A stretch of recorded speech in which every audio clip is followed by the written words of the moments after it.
You are now entering the world of a movie review. A world full of drama, joy, ridicule, movie spoilers, unpopular opinions, and adult humor for as far as the eye can see. Welcome to An Evening at the Movies.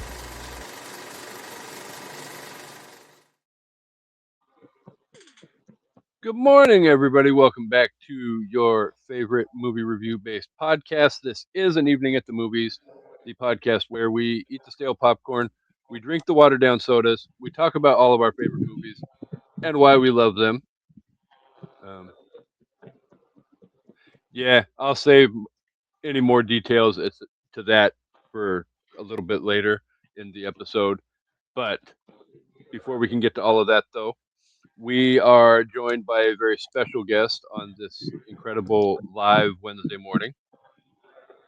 We have Josh back with us from Toontastic Journeys and the I Did Not Make These Rankings podcast network. And, well, I'll let Josh explain everything that Josh does because the list is long and distinguished. So, welcome Hey, back, what's Josh. up there? Thank you, man. I'm happy to be back. Excited to be here today. My name's Josh, aka J Time. I am part of the I Did Not Make These Rankings podcast network, along with Kasey there, and also have a podcast called Toontastic Journeys, where we recreate that nostalgia of Saturday morning and weekday afternoon cartoons by reviewing both old and new. Check that out. You can find it anywhere you can find podcasts. And then I'm also with the Wacky Bunch known as Masturbators, and we blind rank and talk about all kinds of stuff. So check that one out too. And I love talking movies, so I'm excited for today. Uh, I'm not going to lie. I love blind ranking stuff, so I am very happy tomorrow night to be on Masturbators with a bunch of you fools from the network so that Oh we well, can especially the topic. heartfully discuss Harvey's black and white movie choices. Yeah, that's gonna be a fun one. I'm looking forward to it. Yeah, Harvey has some great taste in movies. He also Mhm. has some tastes that aren't necessarily for everybody. So I'm kind of curious to see which of his 100 movies pop up on the randomizer, so that we have to stick them in those 50 spots. Mhm. And on top of Yeah. it, I know how shit can get, especially when you have Dre and Harvey going back and forth over what's a great movie and what's not a great movie, and uh, yeah, that's going to be a fun 90-ish Oh, we're gonna minutes have fun with it. tomorrow night. We're gonna have fun with it. There's gonna be some debating. Harvey's gonna be very disappointed at times because certain movies that he highly ranks are probably gonna go low because you know how CJ and DeAndre get, well, and myself too at times. But yeah, it's gonna be fun. It's gonna be a good time. I think we got a good group of people coming on. I'm looking forward to it, man. And Harvey's Yeah, a fun guy. well, Harvey is a lot of fun, and we love having Harvey on the show. And Harvey will be back actually in not next week, but the week after. I So, saw that. What do you got? so with all of he picked the Woody Allen movie that we've got coming up. So Oh, you got to go Woody Allen. Interesting. yeah, I think it's Match Point. Okay. So I've never seen it, so I'm willing to give it a shot because I mean it can't be any worse than one of the last movies that he picked and recommended. What was that? Supposedly the number one greatest A24 horror movie of all time. Interesting. And what did he think it was? Well, it, Midsummer? yeah, oh, Oh, big okay. time. I mean, that wasn't the reason why he picked it. He picked it because he thought it was right up our wheelhouse. which, Uh-huh. for those of you who watched the That episode, you'll is. know, I mean, you know, we didn't have a whole lot to say about it, but at the same time, it's one of those movies that, especially since I've been going back and rewatching some of the A24 movies, hmm I really solidly developed the opinion that A24 likes to push the boundaries and make you uncomfortable. absolutely. Midsummer definitely qualifies in that category. Absolutely. Absolutely. Is it as strong as some other Otherwise stuff out known there? as no, I the top 5 movies that I saw on Google for horror movies, hmm A24 horror movies, I think they're all fairly close quality wise. So, you know, a lot of it just depends upon your voters as to what they think is going to qualify as this level of greatness over this level of greatness. And I don't think there's a whole big gap in between Midsummer and Hereditary, and X was up there, and things like that. So Yeah, I agree. I don't think there was there's one that like was a lot lower. anything. hmm I was just gonna, there's one that was ranked a lot lower than I thought it was going to be, but you know, Oh yeah, which one? personally, Heretic, I the feel Blueberry like that Pies. movie came out, and I feel like it's been vastly underrated. Like everybody's like, "Oh, I that's cool with Hugh Grant." I thought that movie was phenomenal, but not too many people like it. But there's a lot of talking in it. It's a whole lot of talk and a lot less action. It's hmm very dialogue driven, Very especially in the much so. beginning where they're literally sitting in the den, living room, whatever you want to call it, and it seems like that scene keeps going and going and going. It's like, can hmm something happen here, please? Yeah, and I think the pacing threw people off. I personally liked it because I like that horror where the tension just ratchets slowly, and it's Yeah, got you like, wait, is he a good guy? Is he a bad guy? Is the wife the bad guy? Where's the wife at? Wait, or and you're just sitting there constantly like, what if, what if, what if, what if, wondering what's gonna happen, and then boom, things start happening. However, I will agree, it took a long time for things to really start happening in that movie. But once it gets going, it's great. I think Hugh yeah. put on one hell of a performance, man. Like I was like, this is Hugh I Grant? personally think he's an underrated actor to begin with, but that's just my own personal Oh yeah. opinion.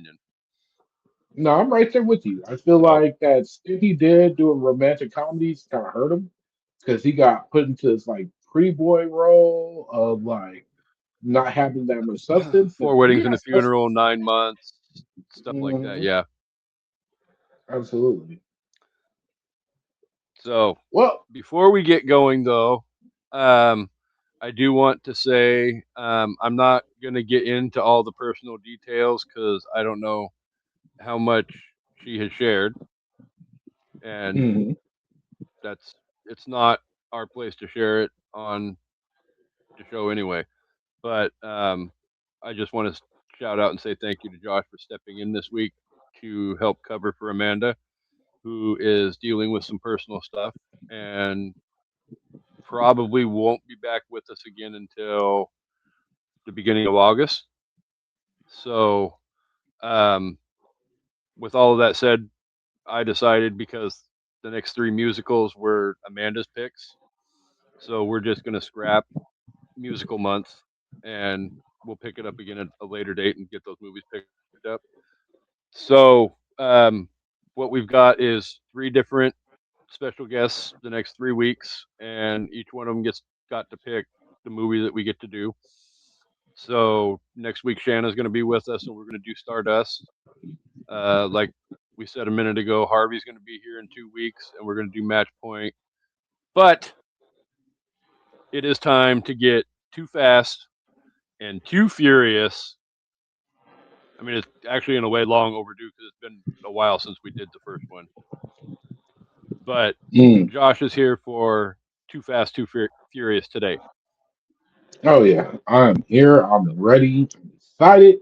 You know, if you watch my first one that we did on Eating at the Movie covering The Fast and the Furious, you know this is my stuff right here. I love these movies, even the ones people don't like like Tokyo Drift.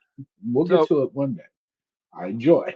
oh, hopefully, hopefully there's not as big of a gap in between Too Fast and Tokyo Drift.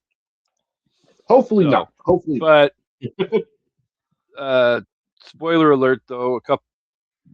I don't remember if this episode has been released yet or not, but I know if you go back and look at one of the either just previous or soon to be released episodes of Masturbators, Kendra posed the question to Josh about whether he will be going down to Southern California and experiencing the Fast and the Furious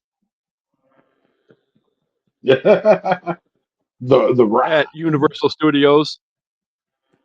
Yeah, buddy. So, if I remember correctly, Josh said at some point, yes, it will be happening. Oh, absolutely will be happening. I don't know when. I'm not gonna So, I mean, rush, but I'm gonna make it there. well, I mean that for Josh, that would be the equivalent of like me and finally going to Disney World or Disneyland so that I can experience a galaxy far, far away. Yeah, buddy. Build a Because lightsaber. I love me. Yeah, well, I would love to build me my own lightsaber. I'm not lying. It scares me to think about how much that would cost. I know. They're like you gotta go and load it for bear, man. Because that damn mouse is all about getting as much money out of your pocket as he can get. Yup. Yup. So, all of that aside, though, we Mhm. hope everything is going well for Amanda, and she Absolutely. is in our thoughts and prayers the next few weeks, and we look forward to her return whenever she's ready to come back, whether it's a week, 2 weeks, 3 weeks down the road, whatever. But um, for those of you who have been here for the last couple months, you know we have a new game that we like to play with people on an evening at the movies, especially when it's their first time back since we started doing the game. It's Oh, called y'all do Keep a game now. Kill. Yeah, it's called Keep Kill Reboot. So Okay. basically, it's our version of Fuck Mary Kill. All right. So I've got 3 separate rounds for Josh. Um, one of which deals with TV, one of which deals with movies, one of which deals with a special category designed just for you. All right. Cool. Um, we'll be saving that one for last, though. All right. So, your first category, we're going to go with movies. So, if anybody's watching and doesn't know the rules, I'm going to give Josh 3 things, and each one of them, he has to keep, kill, or reboot each item on the list. So, um, you'll get the hang of it once it gets going. But and I know Josh has seen the videos before and he knows what Fuck Mary Kill is. So all right, first up, movies. We have Heretic, X, Hereditary, Keep, Kill, Reboot. Ooh, that's a rough one. We just talked about Heritage, and based on how I feel about that, that's the keeper, which leaves me in a precarious situation because that means we're rebooting or killing either Heretic or X. Hereditary. Yeah, Hereditary, not Heretic, Hereditary. I wasn't the biggest fan of X, to be honest. Like, it was good, I enjoyed it. I like the old school vibe, and I honestly liked it more than Pearl. Um, I can't really say I liked it more than Maxine because Maxine was such a departure from the other two films. I liked that everything kind of stood Mhm. on its own though. But yeah, I'm gonna go ahead and kill X, and then we can reboot Hereditary because that film I feel like was good and to this day has a really disturbing scene that just I was like, what that happened? Okay. um, Tony Collette Would the killed it, scene but you're I referring think to involve a stop sign? it would involve a stop sign. Yeah, that part of the movie was just like, oh shit, oh okay. I'm like, maybe he Yeah. was It, dreaming, and then she screams. I'm like, oh nope, wasn't a dream. Yeah, that yeah. shit was fucked up, That real fucked up. and it comes out of nowhere. You're not expecting it to happen either. No, you're not. And so for that reason, we will go ahead and reboot that. And they can do some kind of twist with it to keep people on their toes. Solid choices. I mean, they're all your choices anyway, so there's nothing wrong about any of them. But all right, second round. You ready? Let's do it. We got TV shows. Arrow, The Flash, The Curveball, The Big Bang Theory, Keep Kill Reboot. Fuck. Oh shit, dude. Now see, this one's gonna be hard. So I love all three of these shows. Oh, I don't want to kill anything. Um, it's been well established that we here at the network are big fans of the Big Bang Theory. Many of us consider it to be one of the best, if not the best, sitcom of all time. So I definitely can't kill it, which means we gonna go ahead and oh man, we'll keep it. Oh, I really I was gonna say because if you reboot that one, that's almost another long spirited discussion about okay, well if you're rebooting it, then who do you stick in those different roles right, right. for a reboot? And see, that's my problem. It's perfectly casted for the most part. So it'd be really hard to go back and try and recast it. And there's no need for a Yeah. reboot. Like, yeah. Now, that said, kill the Flash or kill Arrow. Reboot the Flash or reboot Arrow. Which is tough because Arrow ran or walked so the Flash could run super fast. Run, Barry, run. Yeah. Um, so I don't know. I feel like the Flash surpassed the Arrow as the best Arrowverse TV show. It's not my personally favorite best Arrowverse TV show because my personal favorite Arrowverse TV show is Legends of Tomorrow. Show's just wacky as shit, and I love it for that. But it's damn good. So we're gonna reboot Arrow. Um, not it needs to be I'm not rebooted, gonna but lie. it wouldn't hurt. Legends of Tomorrow almost made the list. Yeah, I'm glad it didn't. That'd have been tough because I mean, there's no show like it. When you can have a fight with all the characters, and the song is the song playing in the background during the fight, and yet it's Hmm. just right.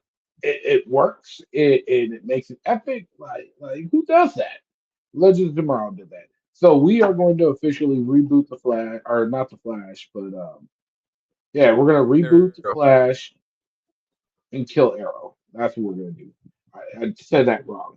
We're keeping the Flash, um, or not keeping the Flash. We're booting the Flash, and then we're gonna kill Arrow. And then keeping the Big Bang Theory. Oh, absolutely keeping the Big Bang Theory. All right. So if we rebooted Are it, you ready? maybe Rosh would have a girlfriend, and be happy at the end of the show instead of the bullshit that they did to him. But that's for another episode of another TV show, another podcast. All right. Are you ready for the main event? Let's get it on. What has CJ helped you concoct? All right. So the category is animated TV series. Okay. We're going with The Boondocks, Mm-hmm. Batman Beyond, Oof. Steven Universe. Oh. Oh. CJ, you son of a bitch. Oh shit. See, Boondog. the problem was is I knew you love cartoons enough that it was a good category, but it's like I really wanted something that would really make you want to say, "God damn it!" and fuck whoever put this list together because that's the joy and fun of this game is really fucking with the person who's playing. Well, you damn well succeeded. Because these are three shows that I very much love. Boondocks, fantastic show, one of the funniest things on TV, quoted all the time, makes me laugh so much. Wonderful show. Um, Batman Beyond, boy, boy, boy. I love me some Terry McGinnis. I love Batman, but Batman Beyond was just great. Um, and then Steven Universe, man. This show, I feel like a lot of people missed out on it. A lot of people out there don't know what it is. It's hard to get people into it because it's so silly at times. But by the time it gets to that third season and the storyline gets rolling, it is one of the greatest shows ever. Uh, yeah, I hate to do it this way, but I'm gonna have to do it this way. Um, we are going to go ahead and we are going to kill Batman Beyond. I hate it. It sucks, but hey, at least Batman Bruce Wayne's still out there. But we're killing Batman Beyond. We are going to keep Steven Universe because it's perfect the way it is. I love it. The whole story, whether you're talking about the universe, you're talking about the movie, or you're talking about Steven Universe future, Lars, all that stuff. We're keeping that. And we will reboot the Boondocks because the Boondocks has been over for a while, but I would love to see it come back. I think it'd be great. Rest in peace, John Witherspoon. His son does his voice though. His son does his voice very good, so they could bring in the son to voice Grandpa. Uh, because it's animated. They can reboot it and have them be like grown as adults too, and that way they'll have to have Yep. Grandpa. So there's plenty they can do with it. So that's my choice. Killing Batman is hard as fuck, but it's gotta be done because can't have a roll without the Boondocks or Steven Universe. So brief little rehash, but the first time we played this game, um, I fucked with Amanda and Kendra at the same Mhm. time, Oh, geez. and oh yeah, I don't remember. I think one of Kendra's was '90s boy bands, which Mhm. she struggled with that one. We all know Oh, I'm Kendra and sure love she Kendra, did. and she has a infatuation with '90s pop culture and or boy bands. But the main one that I had for Amanda though was I picked three different Mhm. Halloween movies, and she had to keep, kill, reboot. I don't remember which ones it was, but Interesting. I know it was. I know it was three of her absolute favorite Halloween movies of all time. Oh, I bet she was struggling She with that. was not impressed in the very least with that one. There was a lot of colorful names thrown at Kasey. I believe asshole, son of a bitch, things of that nature. So good times. I'm not gonna lie. I have plans though going forward for everybody else on the network when they come on. So I got plans already set aside for CJ. I've got plans already set Uh, aside for Dre. I've got okay. Yeah. uh, I've got a master plan laid out for when Chansey comes home. Oh yeah. His is going to be epic to the point of I can guarantee you there will be meltdowns, there will be name calling, there will be everything. Like he will be ripping his hair out at the root. So stay tuned for that one coming up. Hopefully sooner rather than later. Looking So, forward to all right. Um, so yeah, we do have a movie to get to today, though. Like we said, Too Fast, Too Furious. For anybody who doesn't know, though, Too Fast, Too Furious, released on June 6th, 2003, directed by John Singleton, released by Universal Pictures, had a $76 million budget. Probably the most of that went to having to pay for all the damn cars that were in this movie because that shit is not cheap. it. Had a $236 million box office. If you have not seen Too Fast, Too Furious, I believe it is only streaming on Prime for the low rate of $3.99 for 2 days, but you have a month to start it. Once you start it, then your 2 days kicks in. But I don't think it's free anywhere. At least No, it's I not. didn't find it. It was for a while, but it's not anymore. Well, I think Peacock had the whole franchise at one point Mm-hmm. available on their app. So Yep, they sure naturally, I did. figured, oh, hey, that's where it's going to be. I pulled up to Peacock and nothing. So fuck the cock. All right. So I have a couple Rotten Tomato scores. Mm. I have the tomato meter score for the movie. I have the popcorn meter score for the movie. All right. Which one would you like to guess first, sir? I'm gonna go with the critic meter. All right. So the tomato meter, I have 160 reviews. Okay. And what do you think the critics gave this movie? Oh, I'm thinking low. Um, Especially it's a sequel. Terrell didn't come back. I'm gonna say they gave it probably somewhere like 35, maybe 38, 40-ish.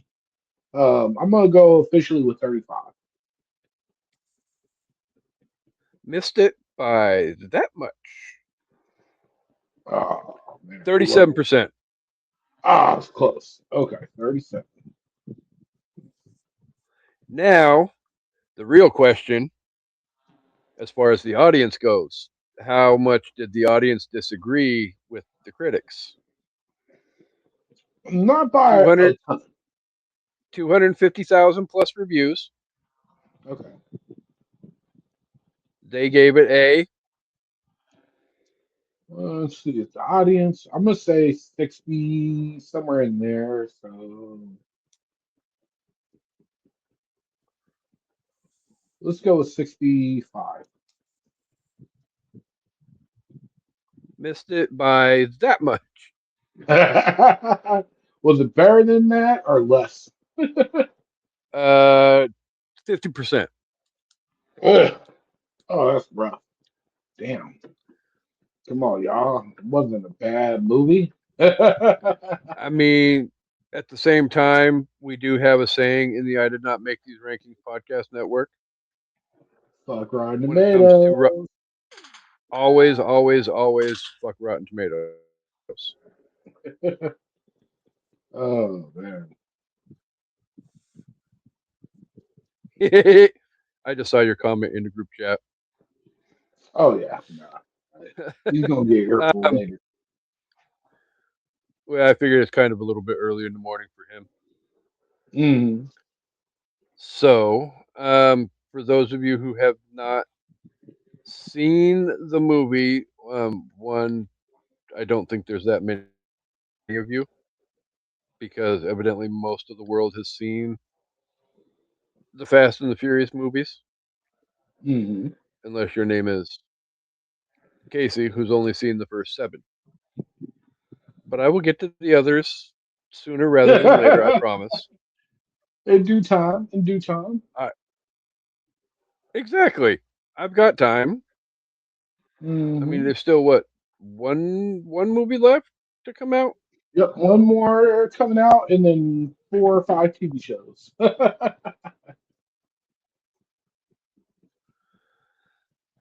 Uh-huh. I'll Yeah, save my we'll opinion see on how that that for a later time. All works. right, so I'm going to say usually we're I'm not banking on too many people that haven't seen this movie. How many Mm, times they've seen the movie, that's for them. But so if you have not seen the movie though, um, this sequel focuses on ex-police officer Brian O'Connor,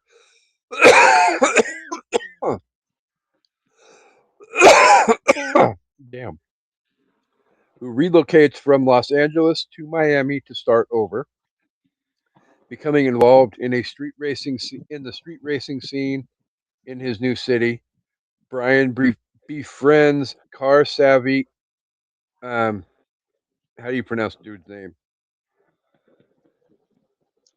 Tej? Ludicrous Tej. Yeah, yeah, Tej. Okay, and Suki, but his competitive streak ends when federal agents apprehend him, and he must enter into a deal with the FBI. Working with new partner Roman Pierce, Brian begins a dangerous mission to take down a powerful drug dealer. Hmm.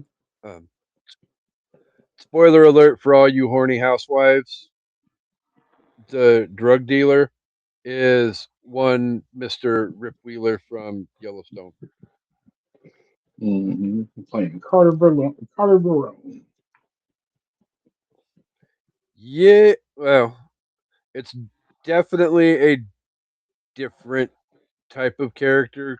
I mean, Rip and Carter are at far ends of the Hmm. opposite ends of the spectrum. So, all right. So, before we get into the what works and what doesn't work for the movie, um, well, I guess this kind of falls into the what doesn't work for the movie, but I think probably the one thing I struggle with the most with this movie is the fact that in 2003 when it came out, there was something missing from the movie, and Hmm. to me, that was Vin Diesel. Yeah, yeah. I mean, I I get mean, that the younger people mhm. now are going to be like, well, that's just the way the story was designed and all of that. Actually, that's not the way the story was designed. If you go back and research it, it was designed for Vin to be a part of it all the way through. Mhm. But I don't know exactly. I mean, there's going to be two sides to the story, no matter how you look at it. But the studio offered him 25 million to come back for the movie. He turned it down. I don't know if that was all he didn't think the script was great enough to warrant him coming back for, if he wanted more money, whatever the case may be. But to me, the strength of this franchise is absolutely 100% Vin Diesel and Paul Walker together. Hmm.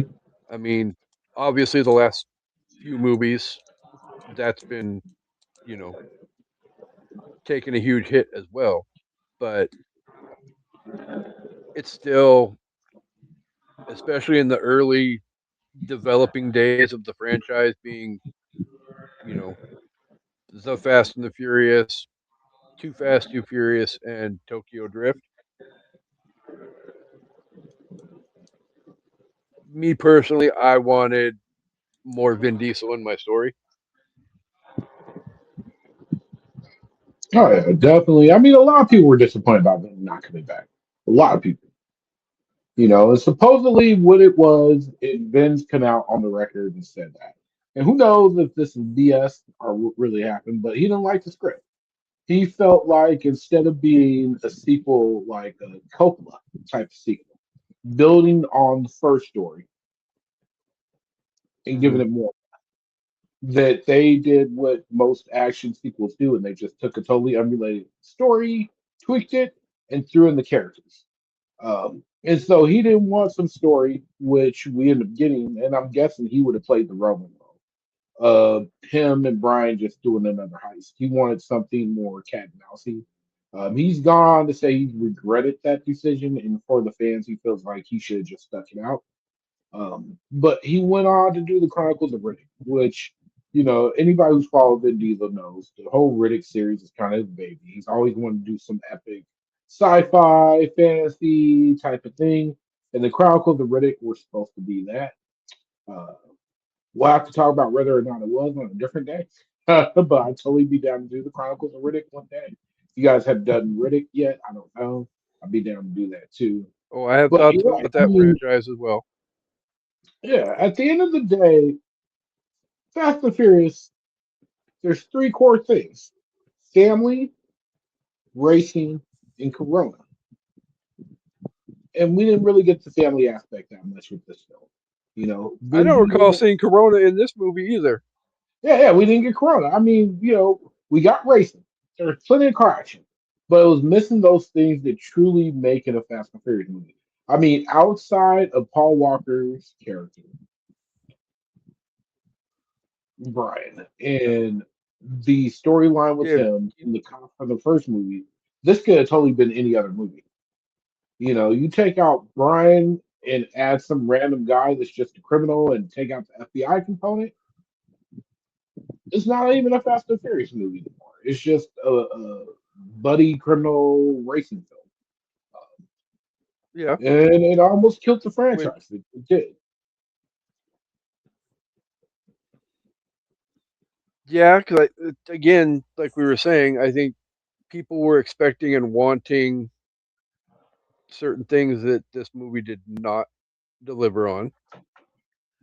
And if they Mainly think Vin it Diesel. didn't deliver, this one didn't deliver, then tune in for the next movie because even if that one aspect was back for 5 seconds at the end of the movie, it's still hmm an hour and 40 some minutes of, again, another movie without Vin Diesel.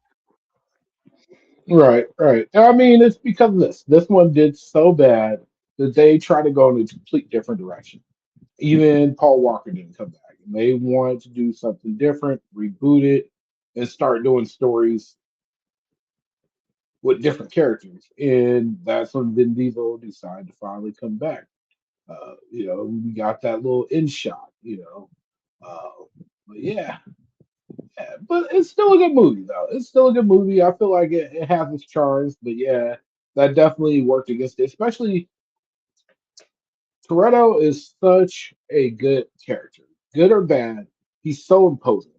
I mean, I love Paul Walker, and Brian's a great character. I love this whole aspect of: Oh yeah, are you a good guy pretending to be bad, or a bad guy pretending to be good? That his character brings. But that first movie, it's Toretto. Toretto makes that movie. He's this mix between badass racer and almost cult-like figure with the way his people follow him, and listen to him. I love that, they show the good, the bad, the ugly with him in that first movie. Um, you know, he makes the Fast and the Furious franchise what it is. oh Toretto. Oh yeah, oh yeah. So not having him in the movie, and let's be real, like the bad guys in this movie, because he was kind of the main bad guy in the first movie, along with Johnny Yeah, Tran.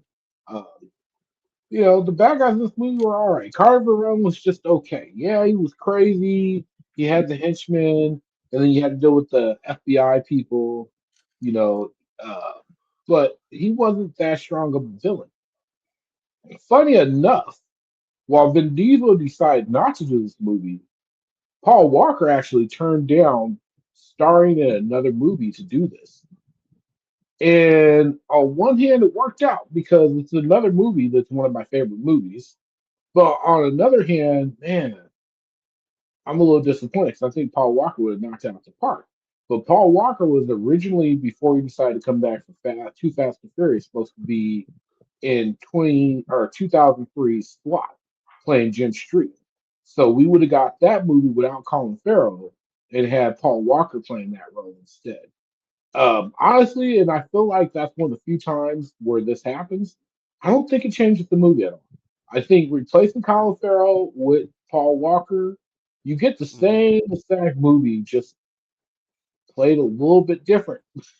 It doesn't do. I don't think it drastically changes anything. No, I would have to tend to agree with you on that one. So, the other side of the coin, though, Mhm. what do you feel like absolutely works for this movie? Why do you fall in love with the movie? They introduced amazing characters. Um, while the villain wasn't very strong, I really like Roman Pierce.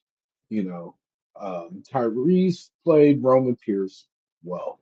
Because where Brian's kind of straight, aced, and laid back and calm, Roman is just wild. He was a wild guy, man. And so they play well off of each other. And then you get Tej introduced, Ludacris, one of his first Ejecto big seat. ejectocito, cuz that's one of my favorite lines of the movie, honestly. That shit is so funny because it's just ridiculous.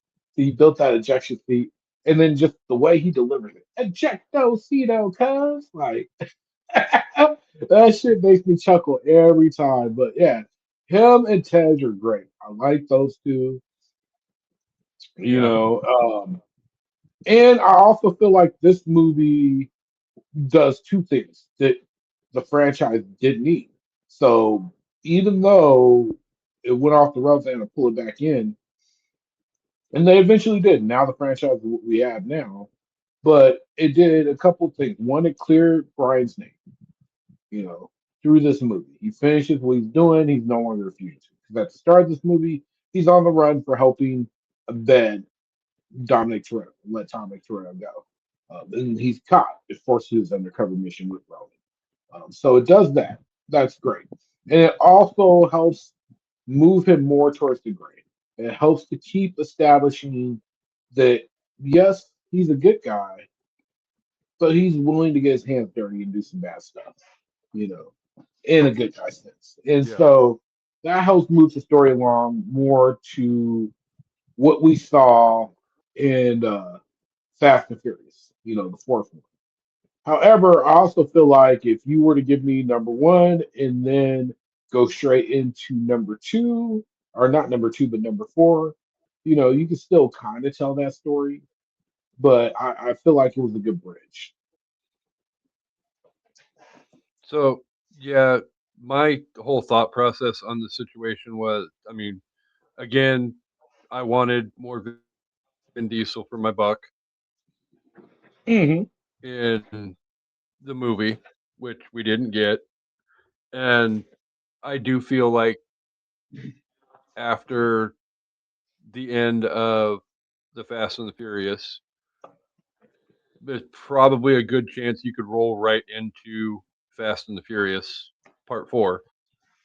Mm. And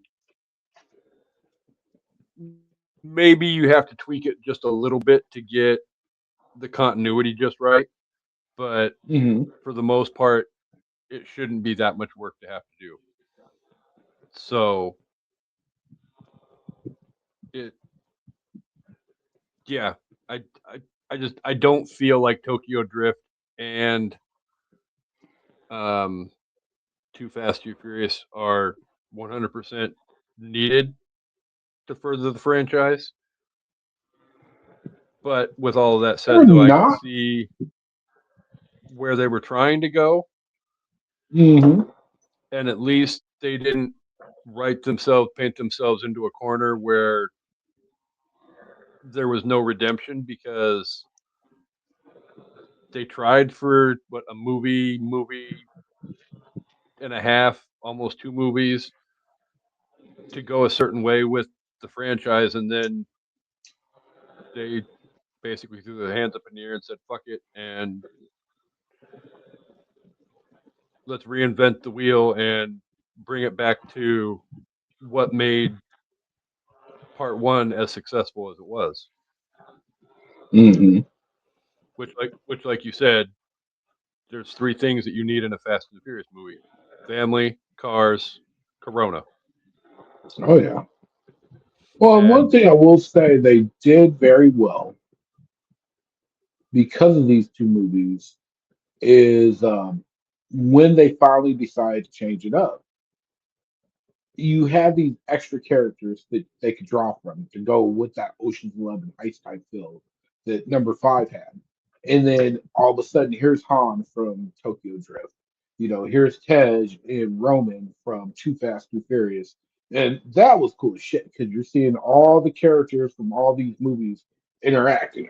it's all bleeding together into a big master painting of this is what the studio wants you to believe they had planned from the jump. And I'm not gonna lie, I'm not falling for that shit. I know good Oh, and hell no, well no, that's we not what know. the plan was in 2002 when they Mhm. started putting two together. Yeah, yeah. When y'all I'm made I was Tokyo Drift, born, y'all knew but I was damn not born sure, yesterday. right? And nobody believed in y'all made Tokyo Drift with the idea in mind of this will be a sequel later. This movie set later in the timeline, and like, yeah, yeah, Yeah, get out of here with that. It wasn't until later you guys were like, well, wait, what if instead of explaining why Han's still alive, we just say he's alive because this happened before Tokyo Drift? Even though they still had to go yeah. back later and explain why Han still lived. you know, I'm convinced that at some point in time in the fifth or sixth movie somewhere, one of two things happen. Either all the characters died and they're just having some big ass illusion, or they got doused with nano probes or something, because these motherfuckers don't die from shit. Everybody keeps coming back. You main character, you ain't dead. You're gonna come back. Just like I'm pretty sure John Cena's gonna be back. Like people, Oh, I'm man, sure. like everybody comes back in this franchise. I won't spoil anything for you because you ain't seen the later movies yet, Casey. But everybody comes back. So I just basing it off of the first movie alone. I Mm, mean, you look at everything that Vin Diesel went through physically, hmm. through the car crashes and all of that, and he's still alive and kicking 10 movies Oh yeah. freaking later. Hmm. So there is all of that.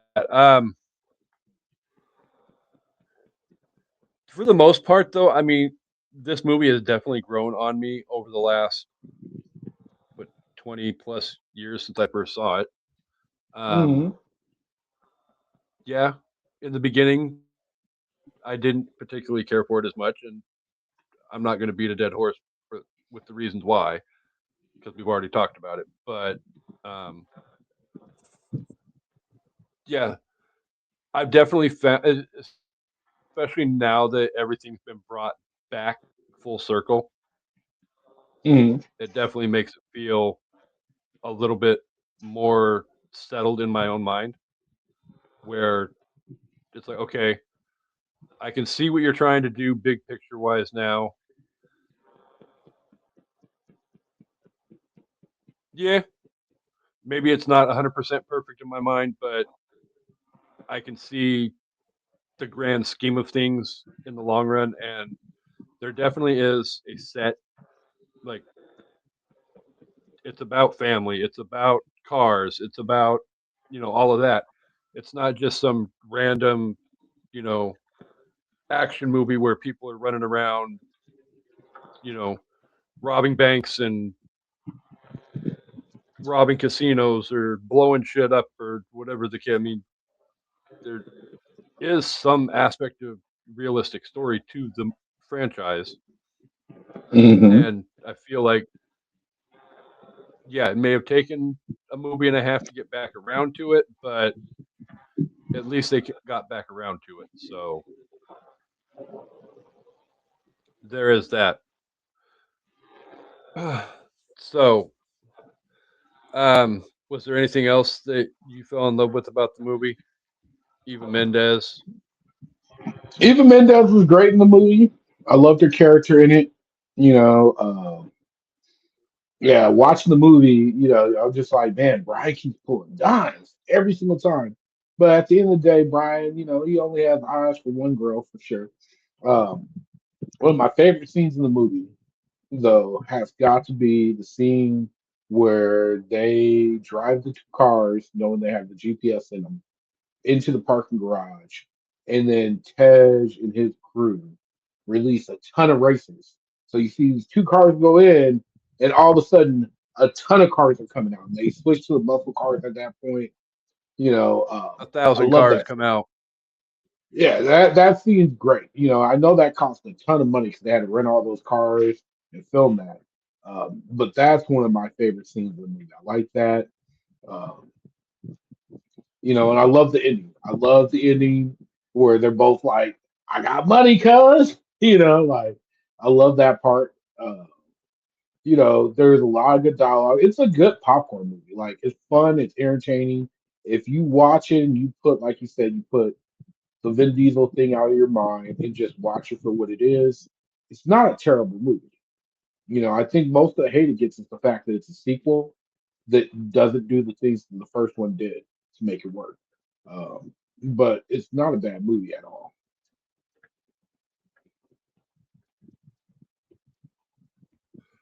No, I would actually 100% agree. Like I said, over the last 20 plus years, it's definitely 100% Mhm. grown on me. So, you know, shout out to them for that. Um, at Mhm. the same time, you know, getting to that idea of if I was to give the movie a ranking out of five, what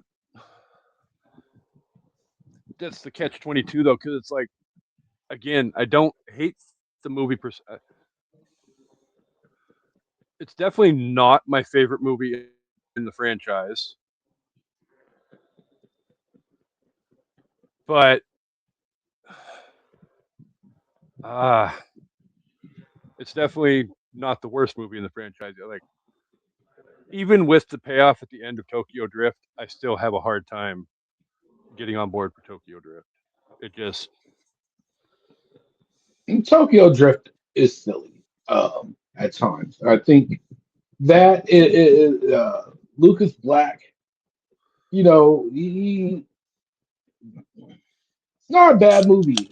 I like it. The drifting is the best part. To me, the reason I like the most, I like the drifting. I like the soundtrack. I like that it's more of a coming of age story, because it's an origin story. It's Lucas Black. mhm. We're watching him become the Drift King, DK. We'll get into it more when we talk about it eventually on Evening at the Movies. But I agree. I still feel like, even though I enjoy it more than most people do, I still feel like it's the worst movie in the franchise. Um, but two, I definitely don't think Yeah. it's that bad. Like I personally, for me, the original gets a four. The original 4 out of 5 for sure. Um, this one, I don't think it's good enough for 3.5, but it's not bad enough for a two or a three. So I'm gonna put it at 3.25 for my rating. So yeah, that I was going back and forth in my mind between a 3 and a 3.5 only because there are clearly aspects of this movie that I wanted from the movie Mhm. that didn't deliver. again, Vin Diesel, um, and a little bit of there's this, that, and the other thing. There's just little things that add up that help bring that rating number down just a little bit more and more. So, like Vin, obviously, is the big hit to its score. Um, there's some other. I mean, there's times that it feels a little cheesy. It feels kind of, sort of half cocked, but at the same time, for the most part, it's still pretty entertaining. Um, I mean, it does its best to try and tie part two into part one because I mean, the one FBI agent is one of the FBI Mhm. agents from the first movie as well. Yep. Yep. His boss from the first movie. So, so yeah, I mean, they do at least make a little bit of effort to try and create that level of continuity. Um, is it 100% successful? Yeah, that's for the viewers to decide for themselves. I mean, for me personally, I think we're right in the right window with probably somewhere in the three and a quarter, 3.5 stars. So I'll I'll I'll agree with you, and I'll go 3.25 out of 5. Okay. So it's definitely rewatchable. Is it rewatchable as much as some of the other movies in the franchise? Mm, probably not for me, but you know, I'll still. I probably won't wait another 10 plus years to watch the movie again. But you know, you win some, you lose some, and Absolutely. I mean, probably after the last movie comes out, I will probably go back to square one and go all the way through 1, 2, 3, 4, 5, 6, 7, 8, 9, 10, all the way through 18,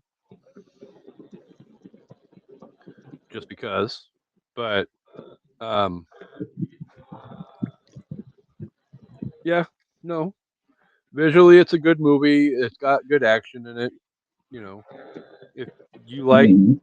action type movies, then I definitely feel like you should check it out and give it a once over.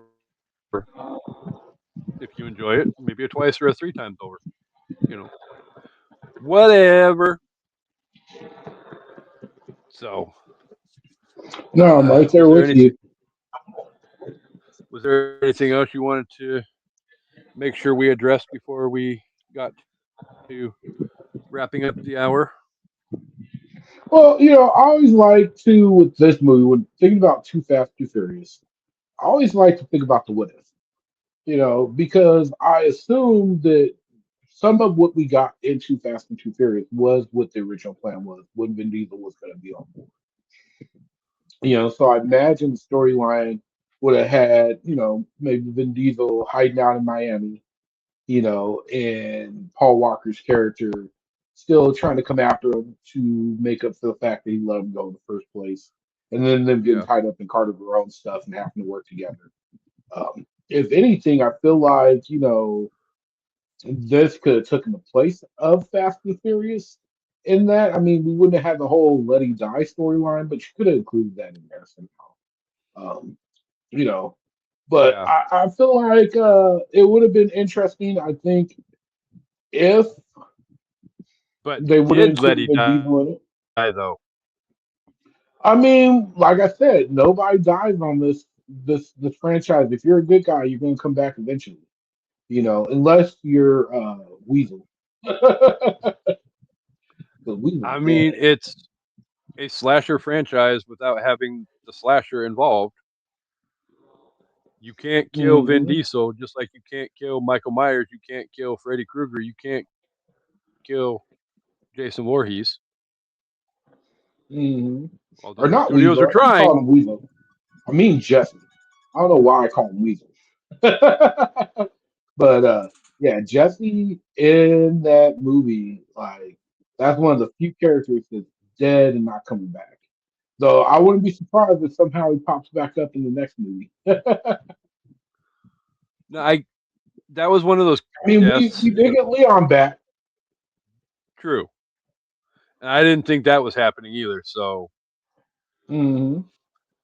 I mean, Jesse definitely was the death, though, especially in the early stages of the franchise. That yeah, I didn't want to see happen, but I get why it had to happen because it helped show Toretto in that light of he's not just a heartless bad guy jacking trucks for all these electronics. You know, he is all about family and he cares about the people that are in his life and close to him. So, you know, if you have to sacrifice one for the greater good, who are you going to sacrifice? Are you going to sacrifice Leon, Letty? I mean, Leon is one of the few people from the first movie that's still alive that haven't come back. Just we got Vince back in five. But Yeah, that would be great. I mean, I wouldn't mind, and I'm hoping. People have been trying to get him to come back for a while, Johnny Strong, but he's just not interested. But honestly, I'd like to see him at least have some cameo. Like be sitting there at one of the family dinners in the backyard when the barbecue's drinking a Corona or something. Because I mean, he's part of the franchise. And he's still alive. We need to see him. But he's a big. yeah. If you're going to end it, you need to end it the right way. Mm-hmm. And 100%. yeah, if at least if you're looking at it cinematically, if this next movie is going to be it, then you need to make sure you wrap it up and put a nice little bow on top of it and all of that and give the fans what they deserve because at the end of the day the fans have been here with you for 25 plus years by the time the movie comes out. So don't Mm-hmm. shit on the people that have lined your damn paycheck or lined your pocketbook Nope. Just don't do it. Ain't because worth it. well I know like you said too there's talk about potential series and all of that. The problem is in today's day and age with streaming and all of that, you can't always rely on that being a consistent. If you stumble a little bit when it comes to TV series, you're freaking canceled. And you're gone off the app. Uh, So A hundred you have percent. to. If it's me and Universal, I'm looking at this next movie as we need to make sure we have a perfect ending, but still leave potential for the series going forward. I mean, the name of the franchise enough will probably be enough to keep you going for a little bit. But even like Star Wars nerds are even starting to stumble a little bit in their fandom when it comes to all the crap that Disney's trying to force down their throat nowadays with all of that. So just because you've got a name doesn't mean you're a lock for staying at the top of the damn game. Oh, absolutely. And as big of a fan as I am, my mom's a bigger fan. My mom loves this franchise more than I love it. And both me and her Seriously, agree. Being as big somebody of loves fans it as more we than are. you. Yeah, yeah, my mama. My mama loves this franchise so much. Um, Me and her both really enjoy it.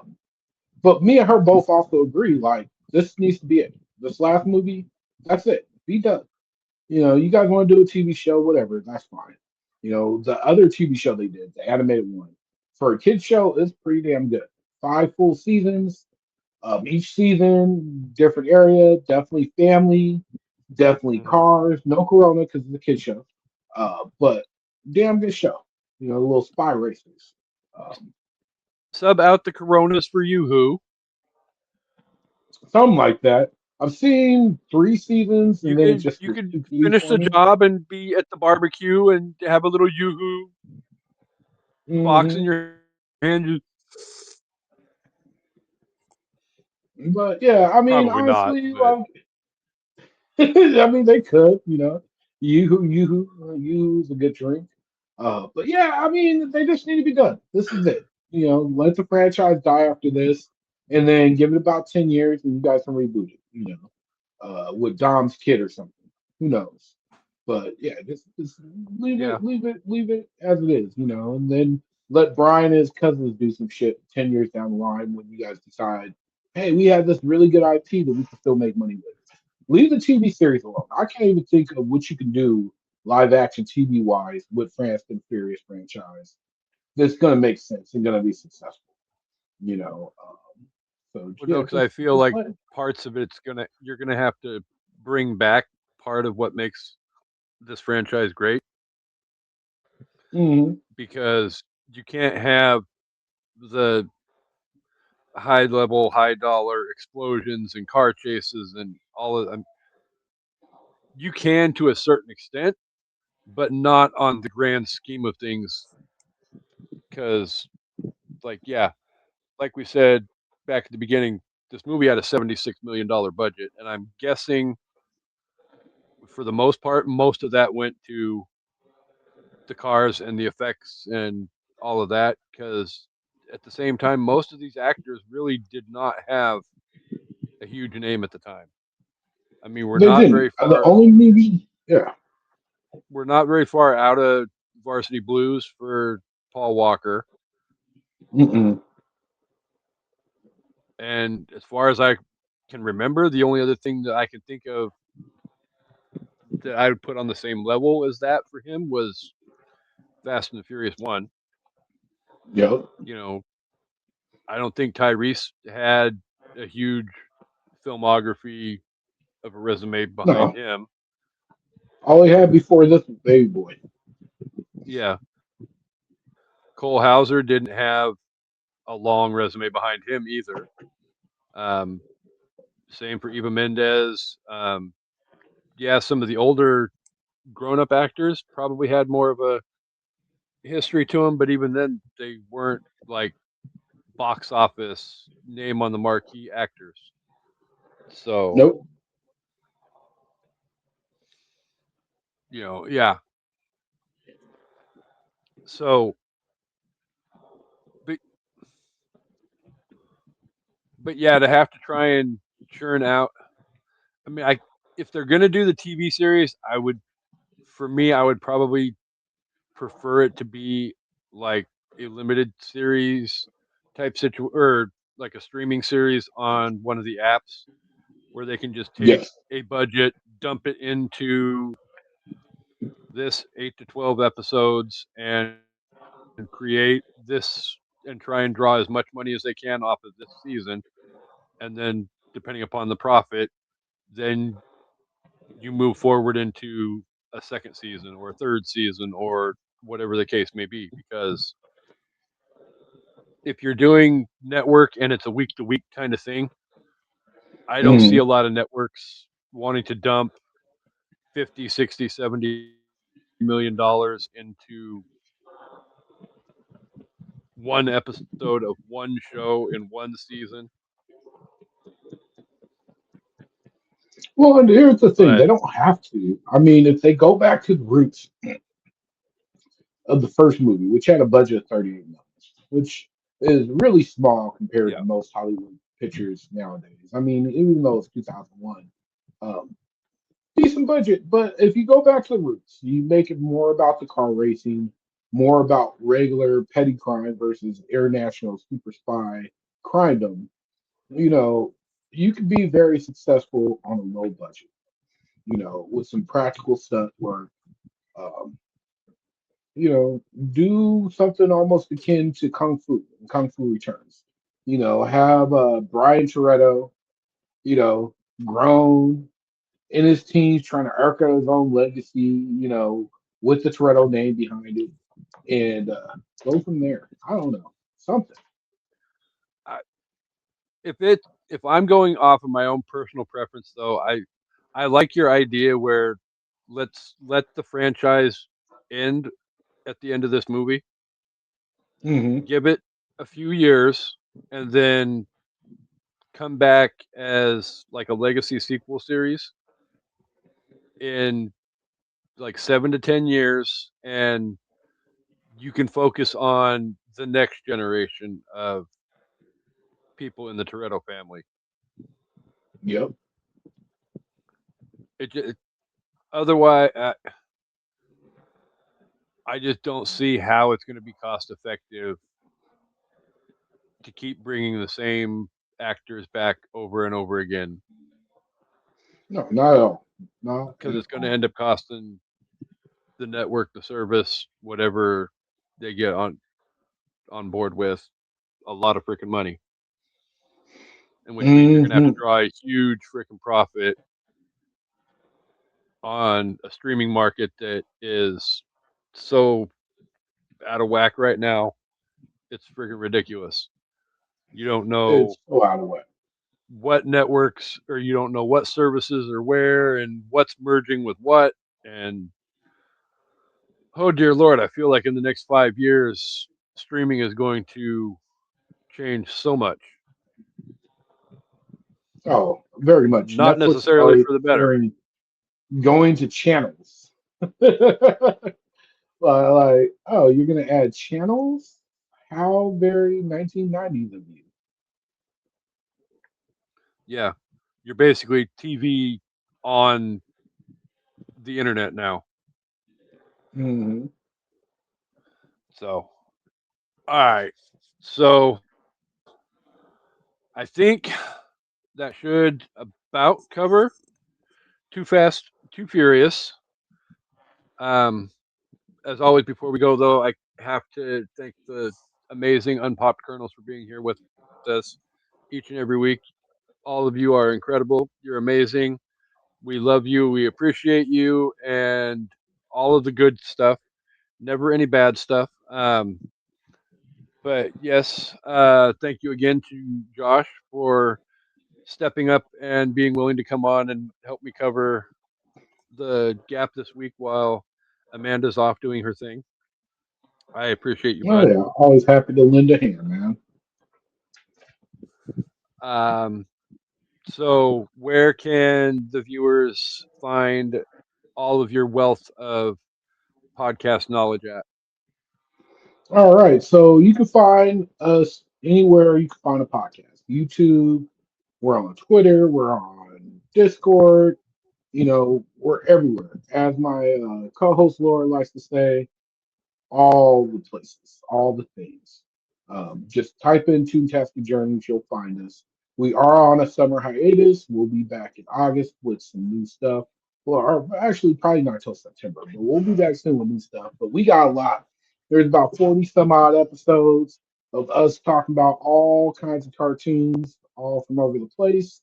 Um, so definitely check that out. I was Outside of on one of that, them. yeah, Casey was. He was on one of our first episodes, Teenage Mutant Ninja Turtles, and hopefully we can get you on another one once we come back from hiatus. Uh, Also, you can find me on Masturbators doing our blind rankings all the time. And so just look that up as well, Masturbators. You can find us on TikTok and all the other places as well. And then you'll see me from time to time popping up on the evening at the movies and all the other network podcasts. Because I enjoy doing this. It's fun. I'm not on here to get famous. I'm on here just to have fun. It's like therapy for me. Great way to To start get the day rich. talking about movies. Oh yeah. But yeah, that's what you can Yeah, find we're us. all getting podcast rich. Oh yeah. Rich and friends and family. So, exactly.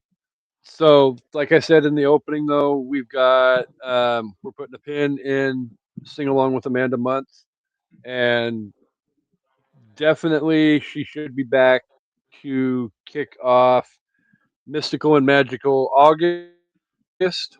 So I will let you guys know next week what we've got coming up in August. But we have some great stuff planned, so stay tuned for that. But as of next week, though, we have Shanna will be here with us for Stardust, and Harvey will be here with us a week later for Match Point. So stay tuned for all of that as well. Again, I want to thank the listeners for being here with us. You guys are awesome. Um, again, thank you, Josh. I appreciate it more than words can say. Um, and this was a fun episode. I'm glad we finally got to get back to talking about because it feels like it's been 8 or 9 years since we talked about a Fast and the Furious movie. Even though I know it hasn't been that long Hmm. because an evening at the movies isn't even 6 yet. So, but uh, let's do it again. Only not take so long to get back to one of the movies. I feel like because Amanda said that this actually was one of her favorite Fast and the Furious movies. So, if I remember correctly, she's not as big of a Tokyo Drift fan, but I don't think a lot of people are a big Tokyo Drift fan. So, all right, all of that aside, but yeah, great episode. Um, and I look forward to seeing everybody back here next week. I will let you guys know when Shannon and I set the date and the time for the live. Otherwise, if you can't join us live, as always, episodes drop Friday mornings, first thing in the morning, YouTube, wherever you get your podcast listening fix. You guys know the drill. But yeah, so we will see you guys next week, and we hope you guys all come back for an evening at the movies. Have a good week, guys. Vote for Harvey.